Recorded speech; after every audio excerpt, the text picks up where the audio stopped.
Hi friends, இன்றைக்கி நம்ம பார்க்க போகிற ட்ராமாவோட பேர் என்னென்னா ரோட் ஹோம். இந்த ட்ராமாவோட ஒன்லைன் என்னென்னா, ஹீரோவும் ஹீரோயினியும் காலேஜ் படிக்கும் போது லவ் பண்ணுறாங்க. தென் ஹீரோ ஊருக்கு போகிறாரு. அங்கே அவருக்கு ஒரு போலீஸ் வேலையும் கிடைக்கிது. காலப்போக்கில் இவங்களோட லவ் படிப்படியாக மறைஞ்சு போயிடுது. 10 வருஷம் கழித்து ஹீரோவும் ஹீரோயினியும் மறுபடியும் மீட் பண்ணுறாங்க. திரும்பியும் அவங்களுக்குள்ள காதல் வருதா, அவங்க 2 பேரும் ஒன்று சேர்றாங்களா அப்படின்றது தான் இந்த கதை. ட்ராமாவோட ஸ்டார்டிங்லேயே ஹீரோயினே தான் காட்டுறாங்க. இவங்களோட பேர் குசியா. இவங்க ஸ்ட்ரீட்டில் நடந்து போயிட்டு இருக்கும் போது அங்கனக்குள்ளே ஒரு ஆள் நின்று இது லூச்சானோட கடை தானே அப்படின்னு சொல்கிறான். அந்த பேரை கேட்டதுமே ஹீரோயினி அப்படியே ஸ்டன் ஆகுறாங்க. ஏன்னா அது வேறு யார் பேரும் இல்லை, நம்ம ஹீரோ பேர் தான். அவன்கிட்ட கேட்குறாங்க, உங்களுக்கு லூச்சானை தெரியுமா, அவன் திரும்ப இந்த கடைக்கு வருவானா அப்படின்னு கேட்குறாங்க. அதுக்கு அவர் இல்லைங்க, அவர் 10 வருஷத்துக்கு முன்னாடியே இந்த கடையை காலி பண்ணிட்டாரு. இப்போ அவர் ஒரு ஸ்டேஷனில் ஒர்க் பண்ணிட்டு இருக்காரு, ஒரு வேலை விஷயமா பெல்ஜிங் வந்திருக்காரு அப்படின்னு சொல்கிறாங்க. அதை கேட்டுட்டு அங்கேருந்து நேராக ஹீரோயினி ஒரு டிபார்ட்மெண்ட் ஸ்டோர் போகிறாங்க. ஆனால் அங்கேருந்து வெளியே வர்றது நம்ம ஹீரோ. அவங்க 2 பேருமே பார்த்துட்டு அப்படியே ஷாக்காகி நிற்கிறாங்க. ஏன்னா 10 வருஷத்துக்கு அப்புறம் அவங்க திரும்பி பார்க்குறாங்க இல்லையா. ஹீரோயினி கேட்குறாங்க, என்ன உனக்கு ஞாபகம் இருக்கு இல்லையா அப்படின்னு கேட்குறாங்க. அதுக்கு அவரும் ஆமாம் அப்படின்னு சொல்கிறாரு. அதுக்கப்புறம் அங்கனக்குள்ளே ஹீரோட ஃப்ரெண்ட்ஸ் வராங்க. அவங்க கிட்ட பேசிட்டு அவர் அப்படியே கிளம்பி போயிடுறாரு. ஹீரோயின் கிட்ட பெருசாக எதுவும் பேசிக்கல. ஆனால் காரில் ஏறினதுக்கு அப்புறம் தான் ஹீரோ ஹீரோயினியை மிரர் வழியாக பார்க்குறாங்க. வீட்டுக்கு போனது ஹீரோயினி யாருக்கோ ஃபோன் போட்டு நான் இன்னைக்கு ஹீரோவை பார்த்தேன் அப்படின்னு சொல்கிறாங்க. அதுக்கு அவங்களும் என்னது, என்னோட கசினை பார்த்து, அவனை நாங்கள் பார்த்தேன் 10 வருஷத்துக்கு மேலே ஆச்சு. எங்கள் அம்மாவும் எவ்வளவோ ட்ரை பண்ணாங்க, ஆனால் அவன் கொஞ்சம் கூட அசையவே மாட்டிக்கிட்டான். ஆனால் இப்போ அவன் பெல்ஜிங் வந்து என்கிட்ட ஒரு வார்த்தை கூட சொல்லலை, நான் அவனை பார்த்துக்கிறேன் அப்படின்னு சொல்கிறாங்க. அதுக்கு ஹீரோயினி இல்லை, அவன் என்கிட்டயே ஒழுங்காக பேசலை அப்படின்னு சோகமாக சொல்கிறாங்க. தென் அவங்க கிட்ட இருந்து ஹீரோ நம்பர் இருக்கான்னு கேட்டு அதையும் வாங்கிக்கிறாங்க. இப்போ அப்படியே அவங்களோட ஸ்கூல் டேஸை காமிக்கிறாங்க. 2 பேருமே அவ்வளோ க்ளோஸு. ஹீரோ படிச்சுக்கிட்டே பார்ட் டைம் ஜாப்பாக ஒரு மெக்கானிக் ஷாப்பில் ஒர்க் பண்ணிட்டு இருக்காரு. ஒரு நாள் ஹீரோவும் ஹீரோயினியும் சைக்கிளில் போயிட்டு இருக்காங்க. அப்போ ஹீரோ கேட்குறாரு, நீ எப்பயுமே ஈர துணியை போட்டு வரையே, உனக்கு குளிர்லையா அப்படின்னு கேட்குறாரு. அதுக்கு ஹீரோயினி, என்னோட ஆன்ட்டி என்னோட துணியை துவைக்கவே மாட்டாங்க, நான் தான் காலையில் எழுந்திரிச்சு அவசர அவசரமாக துவைச்சி அதை அப்படியே போட்டு வந்துடுவேன், நீ கவலைப்படாத, எனக்கு குளிர்ல அப்படின்னு சொல்கிறாங்க. அதுக்கு ஹீரோ, உனக்கு குளிராதுமா, நீ என் மேலே தானே சாஞ்சிக்கிட்டு இருக்க, உன்னால் இப்போ எனக்கு தான் குளிருது அப்படின்னு சொல்கிறாரு. அதுக்கு ஹீரோயினி ஹீரோவை மறைக்கிறாங்க. ஹீரோ அவரோட கோட்டை போட்டு அவங்கள கவர் பண்ணிக்கிறாங்க. இப்போ அப்படியே கட் பண்ணி ப்ரெசன்ட்ல காமிக்கிறாங்க.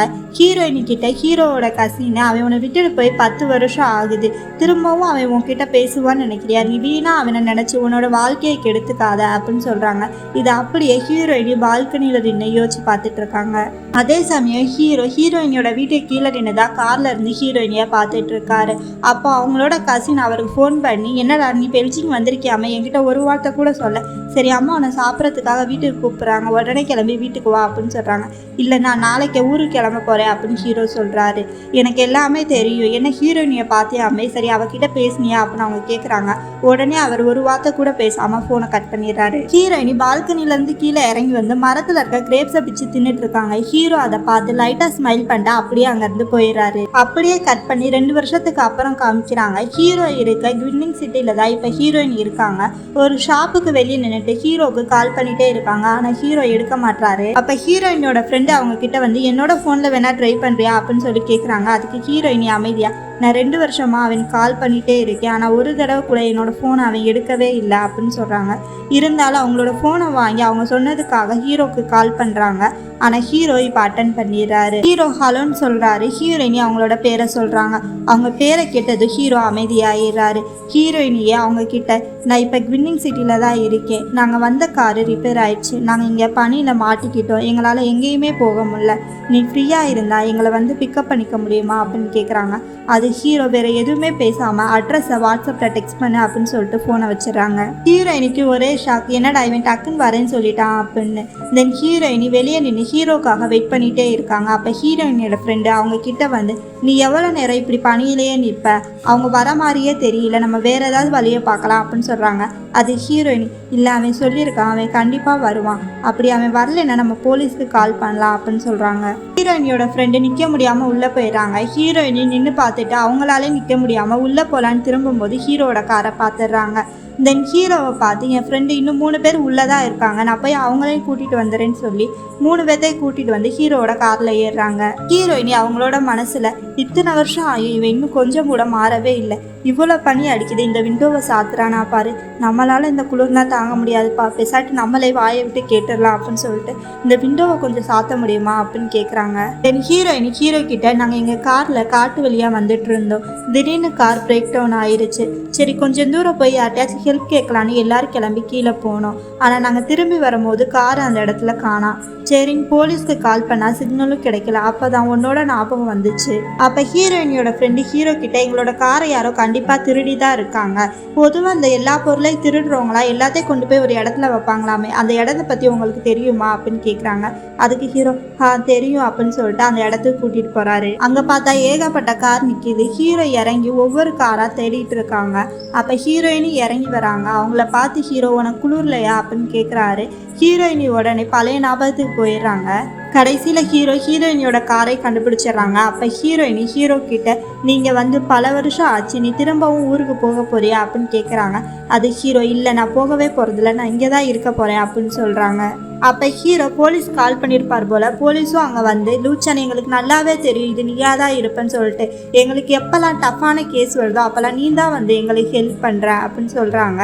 அவங்க ஹீரோவை ரொம்பவே பாராட்டுறாங்க. தென் ஹீரோயினியோட ஃப்ரெண்ட்ஸ் கிட்ட நீங்கள் இந்த காரை இப்போவே எடுத்து ஓட்ட முடியாது, நாங்கள் இந்த காரை எடுத்துகிட்டு வரோம், நீங்கள் எங்களோட வண்டியில் ஸ்டேஷனுக்கு வந்து ஸ்டேட்மெண்ட் கொடுத்து காரை வாங்கிக்கோங்கன்னு சொல்கிறாங்க. இவங்களும் ஸ்டேஷனுக்கு போய் கையெழுத்து போடுறாங்க. அப்போ ஹீரோயினியோட ஃப்ரெண்டு ஹீரோவை பற்றி அந்த போலீஸ்கார்ட்ட கேட்குறாங்க. அதுக்கு அவர் ஹீரோயிங்க வந்து பல வருஷத்துக்கு மேலே ஆகுது, லூச்சான ஒரு பாம் எக்ஸ்பர்ட், அப்புறம் அவர் தான் இப்போ அந்த டீமுக்கே கேப்டனாக இருக்காரு. அது ரொம்பவே ரிஸ்கான வேலை. கேப்டன் லூ ஒரு பாமை 30 செகண்டில் வெடிக்க வைப்பாரு, அதுவும் ரொம்ப ஈஸியா. அவர் இங்க வந்தனால நிறைய மக்கள் காப்பாற்றப்பட்டிருக்காங்க. போலீஸுக்கும் அவர் ரொம்பவே ஹெல்ப்ஃபுல்லாக இருக்காரு. இப்படி அவர் சொல்கிறத எல்லாத்தையுமே ஹீரோயினி கேட்டுட்டு இருக்காங்க. இந்த பக்கம் ஹீரோ அவரோட வீட்டுக்கு வராரு. ஆனால் அங்கே வந்து பார்த்தா அடிக்கிற பனிக்காத்துல அவர் வீட்டோட மேல் சீலிங் வந்து மூடி இருக்கு. அவர் எவ்வளவோ அந்த சீலிங்கை திறக்க முயற்சி பண்ணுறாரு. அப்போ அந்த இடத்துக்கு அவரோட ஃப்ரெண்டு வராரு. கேப்டன் லூ உங்களை சீனியர் கேப்டன் கூப்பிட்டாரு அப்படின்னு சொல்கிறாரு. அதுக்கு ஹீரோ நானும் போகலான்னு தான் நினச்சேன், ஆனால் இப்போ எனக்கு போக விருப்பம் இல்லை அப்படின்னு சொல்கிறாரு. தென் 2 பேரும் வண்டியில் போயிட்டு இருக்கும்போது நான் திரும்பவும் பெல்ஜியம்கே போயிடலான் இருக்கேன், இதை பற்றி நான் சீனியர் கேப்டன்கிட்ட பேசணும் அப்படின்னு சொல்கிறாரு. அப்படியே கட் பண்ணி ஹீரோயினியை காமிக்கிறாங்க. ஹீரோயினி கிட்ட அவங்களோட ஃப்ரெண்டு சொல்கிறாங்க, உன்னோட ஃப்ரெண்டு நமக்கு ரொம்பவே ஹெல்ப் பண்ணியிருக்காங்க, பெசாட்டு அவங்களுக்கு டைம் பண்ணுற விதமாக அவங்கள லஞ்சுக்கு கூப்பிடு அப்படின்னு சொல்கிறாங்க. அதுக்கு ஹீரோயினி நீ கூப்பிட்றதே வேஸ்ட், அவன் வரவே மாட்டான் அப்படின்னு சொல்கிறாங்க. ஆனால் அவங்க கேட்காம நான் கூப்பிட்டு பார்க்குறேன்னு சொல்லிட்டு ஹீரோவுக்கு கால் பண்ணிடுறாங்க. ஹீரோ கால் அட்டன் பண்ண உடனே நான் ஹீரோயினியோட ஃப்ரெண்டு பேசுகிறேன், உங்களால் நாங்கள் சேஃபாக எங்களோட இடத்துக்கு வந்துட்டோம், தென் என்னோட காரும் எனக்கு கிடச்சிருச்சு, அதனால் உங்களுக்கு டைம் சொல்கிற விதமாக உங்களுக்கு ட்ரீட் கொடுக்கலான்னு இருக்கேன், நீங்கள் வரீங்களா அப்படின்னு கேட்குறாங்க. ஹீரோ அதுக்கு உடனே சரின்னு சொல்கிறான். இதை கேட்குற ஹீரோயினுக்கு ரொம்பவே ஷாக்காக இருக்குது. ஹீரோ காரில் ஒரு குட்டி பையன் இருக்கான். அவன் கிட்ட ஹீரோ இன்னைக்கு நைட் ரெடி ஆயிரு, நம்ம 2 பேரும் டின்னருக்கு போகிறோம், என் ஃப்ரெண்டு கூப்பிட்டுருக்காங்க அப்படின்னு சொல்கிறான். உங்களுக்கு ஃப்ரெண்டெல்லாம் இருக்கா, யார் அது அப்படின்னு கேட்குறான். இது என்னோட பழைய ஃப்ரெண்டு அப்படின்னு சொல்கிறான். இந்த பக்கம் ஹீரோயினியோட ஃப்ரெண்டு எல்லாம் நைட்டு டின்னருக்கு கிளம்புறாங்க. ஆனால் அவங்க இந்த இடத்துக்கு வரதுக்கு முன்னாடி அந்த இடத்துல அந்த குட்டி பையன் உட்காந்துருக்கான். அவனை பார்த்து யார் இவன், ஒருவேளை சீட்டு மாதிரி எது வந்து உட்காந்துருக்கானோ அப்படின்னு கேட்குறாங்க. அதுக்கு அந்த பையன் இல்லை ஆண்டி, நான் கரெக்டாக தான் வந்து உட்காந்துருக்கேன், நான் லூச்சானோட பையன் அப்படின்னு சொல்கிறான். இதை கேட்டு அங்கே இருக்க எல்லாத்துக்குமே ஷாக் ஆகுது.